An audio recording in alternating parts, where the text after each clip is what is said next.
8'e sağlık kaldığı yerden tüm hızıyla devam ediyor. Şimdiki misafirimiz diyetisyen Esin Başkaya. Hocam hoş geldiniz, merhabalar. Hoş bulduk, merhabalar. Hoş geldiniz. Hoş bulduk, merhabalar. Hocam yazın geç saatlerde yemek yiyoruz ya da tatlılar yiyoruz. Uyku gelmiyor sıcaklardan dolayı. Evet. Geç saatlerde biz neler yemeliyiz? O konuda tavsiyeleriniz nelerdir? Yönlendirme yapar mısınız bizlere? Tabii ki çok aslında gerçekçi bir soru, hayatın içinden bir soru. Yazın geç saatlerde yiyorsak mutlaka karbonhidratı düşük şeyler yemeye çalışmalıyız. Bunlar neler olabilir? Sebze bazlı güzel mezeler olabilir. İşte kabak, patlıcan, yoğurtla belki birazcık bir meze olabilir. Onun dışında balık, ahtapot, karides, kalamar bunlar yine karbonhidratı düşük sevdiğimiz, özellikle yazın dışarıda da bulabileceğimiz yiyecekler arasında. Bunlardan tercihler yapabiliriz. Olabildiğince ekmekten, pilavdan, makarnadan, börekten uzak olmak zaten hep söylediğimiz şeyler, evet, dilimizde olan şeyler. Akşam özellikle bunlara dikkat etmek önemli. Çünkü karbonhidratı ne kadar yüksek tutarsak uykuya dalış o kadar zorlaşıyor. Uykunun kalitesi o kadar düşüyor. Bunlara karbonhidratı düşük şeyler yemeye özen gösterirsek iyi olacaktır. Şimdi çok sıcak günlerden de geçiyoruz. Hani bir laf vardır, çay iç harareti alır falan derler. Gerçekten harareti alan böyle yiyecek veya içecekler var mı? Evet, aslında var. Yani sulu ve soğuk şeyler aslında gerçekten harareti alır. Özellikle bu şekersiz çaylar soğuk olmak kaydıyla. Ondan sonra buzdolabından çıkmış belki birazcık salatalık, maden suları, bunlar gerçekten harareti alan şeylerdir. Ama bizim tabii özellikle odaklanmamız gereken başka bir şey de hararet yapan şeyleri de yememek. Bunlar da tabii ki kızartmalar oluyor, daha yağlı gıdalar, sindirimi zor olduğu için vücutta ister istemez birazcık daha ısıyı yükselten yiyecekler oluyor. Onları yemeyip daha soğuk, sulu gıdalara yönlenirsek hararetimiz mutlaka düşecektir. Etkisi olur yani.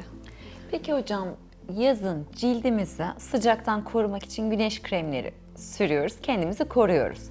Peki almış olduğumuz besinlerin cildimize faydası, zararı ya da bunlar yararlı, cildinizde aynı zamanda korumuş olursunuz diye paylaşacağınız bilgiler var mı bizlerle? Tabii ki var. Aslında bizim yazın çıkan meyveler ve sebzeler, doğanın işte gücü burada başlıyor. Cildi de aynı zamanda koruyan sebze ve meyvelerdir. Özellikle kırmızı meyvelerden mesela domates ve karpuzun içerisindeki likopen vücudun UV ışınlarına karşı cildi korumasını kolaylaştırır. Yine aynı şekilde kayısıda ve şeftalide turuncu rengini veren beta karoten vardır. O da aynı şekilde yine UV ışınlarına karşı cildi korur. Bir de daha böyle koyu renkli, antosiyanin içerikli işte kara dut, kara üzüm gibi yine meyveler de cildi yine UV ışınlarına karşı koruyucu etki gösterir. Yani birazcık doğayı dinlemek lazım. Eğer mevsiminde bir meyve çıkıyorsa onu yemek lazım. Mevsiminde olmayanları birazcık daha arka plana atmak lazım diyebiliriz. O yüzden evet, ne kadar dışarıdan cildimizi koruyorsak da içeriden de koruyabildiğimizi aklımızda tutmalıyız. Kesinlikle. Hocam hazır bu yazdan, sıcaklardan bahsetmişken ben şunu da sorayım. Şimdi terlemekle normalde biz sadece su atıyoruz gibi düşünülüyor. Bir besin kaybı da oluyor mu veya oluyorsa bunu nasıl yerine koymak lazım? Tabii ki oluyor. Bizim terle attığımız en önemli mikrobesinimiz minerallerdir. Vitaminler ve mineraller bizim mikrobesin dediğimiz besin grubundadır ve vücut ihtiyaç duyar. Ve terimiz zaten tuzludur. Vücudumuzdaki bütün dolaşımda olduğu gibi bizim gözyaşımız da tuzludur, terimiz de tuzludur. Yani kanımız genel olarak tuzludur. Dolayısıyla terlediğimizde de tuzlu su atarız. Mineral atmışız demektir bu. Dolayısıyla mutlaka minerali yerine koymalıyız. Benim en kolay bunun için tavsiyem birazcık suyunuzun içine, sabah içtiğiniz suyun içinize tuz koymanız. Fakat doğal tuz olacak. Doğal kaya tuzu olabilir, deniz tuzu olabilir, Himalaya tuzu olabilir. Sofra tuzu istemiyoruz. Yani sodyum klorür içerikli sadece sofra tuzunu istemiyoruz. Çünkü birazcık daha yoğun mineralli olsun istiyoruz. Çeşitli mineraller barındırsın istiyoruz. O yüzden yine doğada olan, insanın vücuduyla dengeli kaynak tuzlarını kullanmak bizim için önemli. Çok terliyorsanız sabah bardağınıza bir bardak suyun içerisine işte yarım çay kaşığı, bir çay kaşığı kadar tuzu karıştırıp iyice bir çözündürüp onu içerseniz, hatta bir de limon sıkarsanız içine tam güzel şifa suyu gibi sabahları öneririm. Hazır sabahtan bahsederken bir sabah kahvaltısı yazın bu sıcak havalarda nasıl olmalı? Gerçekten sabah kahvaltılarında benim çok önemsediğim bir şey var. Yine karbonhidratı az tutmak. Yine akşamki gibi sabah da aslında karbonhidratı azaltmak önemli. Çünkü kan şekerini çok yükselttiğimizde sabahları düşüşü de aynı o şekilde bize faturası yazılıyor diyeyim. Ve sonrasında bize enerjisizlik olarak geri dönüyor. Karbonhidratı düşükse neyi yüksek olacak? Proteini ve kaliteli yağı. Yani bizim sabah kahvaltısında çok güzel bir besinimiz var, yumurta. Bunu tüketebiliriz. Eğer yumurta tüketmiyorsak yoğurt da tüketebiliriz. Yine bu da güzel bir protein kaynağı olarak. Yanında da taze sebze, meyve tüketmek bizim için çok önemli. Mutlaka kahvaltıda da ben sebze görmek isterim. Maydanoz olur, dereotu olur, kıvırcık olur, roko olur, mantar olabilir, biber olur, domates. Bunları mutlaka görmeyi seviyorum. Zeytin güzel bir kaliteli yağ kaynağı. Avokado şimdi yeni popüler, aşinaysa kişiler tüketebilir. Kuru yemişlerden çiğ, güzel ceviz, badem, bunlar da kaliteli yağ kaynakları. Ekmek, simit, poğaça, bunlar bir besin değeri çok fazla katmayacak o kahvaltıya. Kan şekerini yükseltecek. Sonrasında da size belki enerjisizlik olarak geri dönecek bir besin olduğu için önermiyorum. Bu şekilde taze sebze, meyveli bir ve proteinli bir kahvaltıyı öneriyorum. Devamında da o açmalar, poğaçalar yağ olarak, kilo olarak oturuyor vücudumuzda. Bunu da hatırlatalım. Aynen öyle. Gerçekten öyle. Peki mesela ben de yiyorum bazen işte kahvaltılarda çok da yaygın veya belki reklamı da çok yapıldığı için bilmiyorum. Yulaf. Öneriyor musunuz yulaf tüketimini? Evet, aslında yulaf tüketimini de çok önermiyorum. Sebebi yine karbonhidratı yüksek olmasından dolayı. Yulaf bizim bir tahıl grubunda, tıpkı pirinç gibi, bulgur gibi, çavdar, arpa gibi. Bu da aslında bir ekmek grubu, yani tahıl grubu öğündür ve bunu kahvaltıda yediğinizde yine kan şekeri yükselecek ve dolayısıyla düşüşü de onu takiben gelecektir. Ve size bir yumurta veya bir proteini yüksek bir kahvaltı, sebzesi yüksek bir kahvaltı gibi besleyici özellik gösteremez. Ayrıca bir de yulafın hazırlanışı dolayısıyla örneğin bir süt kullanılıyor illaki.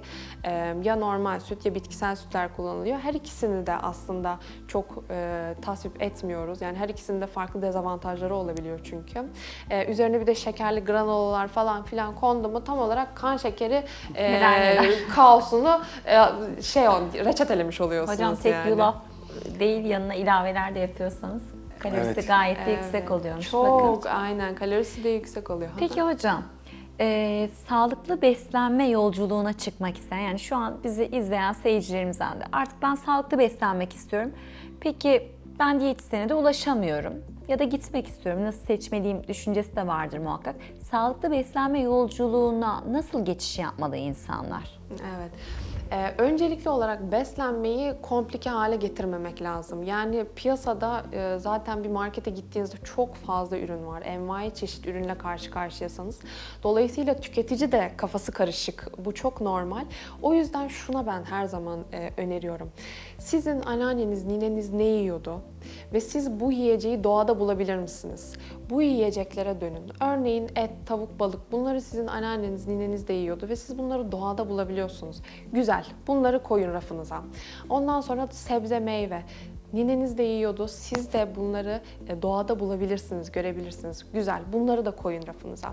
Paketli ürünler vesaire, bunlar çok geçmişi olmayan yiyecekler. Vücudun daha tanıyamadığı, ne olduğunu bilemediği, içeriği güzel, çok temiz gibi dursa da tam olarak uzun vadeli test edilmediği için belki sonuçlarını bilmediğimiz yiyecekler. Dolayısıyla komplike hale getirmeyin. Sebze, meyve, güzel kaliteli hayvan ürünlerini birleştirdiğinizde zaten çok da fazla başka bir şeye ihtiyacınız yok.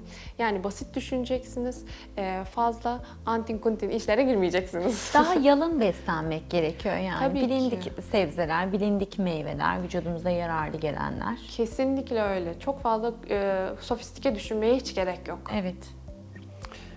Bir de beslenme hatalarından bahsedelim. Özellikle hani bu dönemde sıcakların olduğu yaz döneminde olası beslenme hatalarından da bahsedebilir miyiz? Tabii ki. Yazın özellikle en büyük beslenme hatamız az su içmek. Çünkü az su içmek bize yemek iştahı olarak da geri dönebilir. Çünkü inanın yemeklerin içinde de su var. Örneğin siz bir sebze yediğinizde, meyve yediğinizde zaten onun ağırlık bakımında %80'inden fazlası sudur. Yani biz yemek yerken su da içiyoruz aslında. Dolayısıyla vücut suyu sudan bulamadığında bu sefer yemeklerden bulabilir miyim acaba diyor. İştah arttırmaya gidiyor. O yüzden en başta yeterli su içtiğimizden emin olacağız. Terliyorsak arttıracağız. Onun dışında kızartmalar yazın en büyük bizi farkında olmadan tükettiğimiz şeyler Çok bence. sevdiğimiz. Evet, çünkü gerçekten bir de gizliler. Böyle özellikle deniz ürünlerini falan böyle kalamar tavalar Evet işte. hocam. Tatilde de yine aynı şekilde hep kızartma bölümlerindeyiz. Evet, patates kızartmaları. Balığı bile bazen kızartıyorlar. Çok üzülüyorum yani canım. Balık kızartma olunca bütün değeri gidiyor. Ondan sonra patlıcan kızartma, biber kızartma. Bunlar yine yazın da bizim çok hayatımızda ve fark etmeden tükettiğimiz şeyler.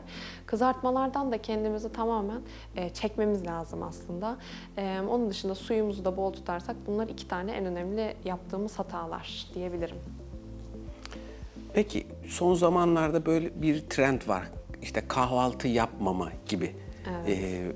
Veya ikinci bir belki soru olarak sorabileceğim şey de yapay destekler. Bir takım işte tozlar, şunlar bunlar duyuyorsunuzdur eminim. Çok da benim sosyal medyada da önüme geliyor. Bunlara nasıl yaklaşıyorsunuz? Evet. İlk sorunuzdan başlayayım. Kahvaltı atlamak tamamen kişiye özeldir. Bazıları kahvaltı atlar çok iyi hisseder. Bazıları kahvaltı atlar eli ayağı böyle bir şey olur. Sonraki öğünleri çok fazlalaşır, gereğinden fazla. Yani burada sizin kendi vücudunuzun nasıl bir düzende olduğunu bir kere bilmeniz lazım. Size iyi gelmiyor olabilir veya size çok iyi geliyor olabilir. O yüzden bunun için net bir kural çekmek mümkün değil. Kural çeken de bilmiyordur yani diyeyim. Hani Kendimizi tecrübe dinlememiz etmemiştir. gerekiyor Evet. hocam orada. Vücudumuza iyi gelip gelmediğini illa yapmak zorunda değiliz yani. Tabii ki de illaki yapmak zorunda değilsiniz ama çok iyi gelebilir, hiçbir işe de yaramayabilir. Hatta sizi belki sonraki öğünlerde daha kötü daha fazla yemenize sebep olacağı için sizin aleyhinize işleyen bir yöntem de olabilir. Onun dışında bazı bu supplementler, ikinci sorunuza gelecek olursak, supplementler, tozlar vesaire bunların üretim kalitesinden emin olmak lazım. Çünkü toz dediğimiz şey içine ne karıştırıldı, nasıl üretildi, siz onu görmüyorsunuz, tam halini görmüyorsunuz. Evet. Acaba birazcık üzerine bu tarım ilaçlarından sıkıldı mı yetiştirilirken, onları bilmediğimiz için üretiminden emin olmamız lazım. Peki olabiliyor muyuz üretiminden? Neredeyse çok az. Yani kendi üretim tesisini, kendi üretim yöntemlerini bütün şeffaflığıyla ortaya koyan marka sayısı çok çok az. Dolayısıyla böyle bir ürüne mutlaka şüpheyle yaklaşmak lazım. Kendi gözünüzle görmediğiniz, tam ürün olarak görmediğiniz bir şeyi tozunu, supplementini vesairesini kullanmaktan kaçınmak lazım. Bu arada her şey için geçerli. Normal mesela bir işte sebze tozu da olabilir bu. Fakat böyle karıştırılmış edilmiş salam, sosis de olabilir. Onlar da sonuç olarak bütün eti görmediğiniz ürünler. Daha çok güvenebilmeniz için bütün ürünü görmeniz lazım yani. Böyle bir toz formda, supplement formda içmeden önce ona yönelim isterim ben. Hocam çok teşekkür ederiz. İyi ki geldiniz. Renk Rica kattınız. ederim. Değerli Ağzınıza bilgiler sağlık. verdiniz. Ben çok teşekkür ederim. Sağ olun hocam. Evet, bugün 8'de Sağlık'ta misafirimiz diyetisyen Esin Başkaya'ydı. Kendisiyle bu sıcak yaz havalarında beslenme şekillerinden bahsettik. Neler yapmalıyız bunlardan bahsettik. Evet, 8'de Sağlık kaldığı yerden tüm hızıyla devam ediyor.